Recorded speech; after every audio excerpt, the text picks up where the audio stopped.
घर में पानी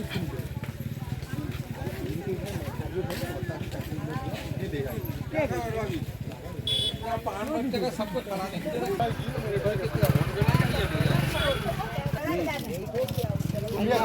रात के 2 बजे पूरे ठीक है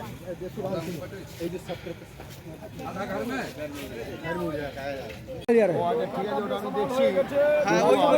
সরাইঘাটের মনে হয় নৌকা চলছিল বুঝলেন। আমি তো ওই ভাঙার কাছে এসেছি, নৌকার মনে হয় দড়ি কেটে গেছে, এবার নৌকা নদী ধরে যাচ্ছে। এবার সব নৌকা থেকে ঝাঁপ ফাঁপ মেরে সাঁতারে কেটে বাইরে যাওয়ার চেষ্টা করছে। এবার এই দড়ি দিয়ে হয়তো যা অবস্থা, এই যেখান দিয়ে ভেঙেছে সেখান দিয়ে ঝাঁপ মারছে।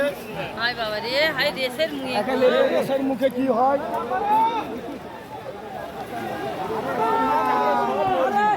কি হবে দেখা যাক।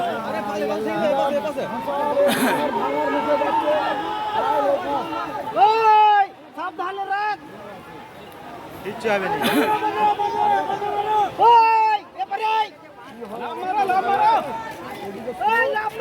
আমি ভেসে ভেসে বাড়িয়েছি গরমটা।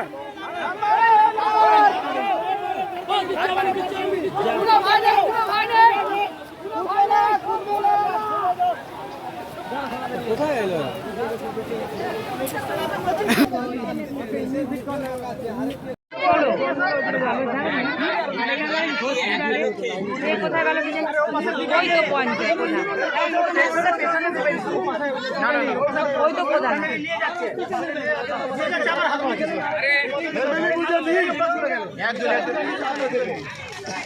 দেখুন আর ঘুরঘুরি করবেন না, আমরা দেবো আস্তে আস্তে আস্তে। যার ফ্যামিলি নিয়ে গেছে একটু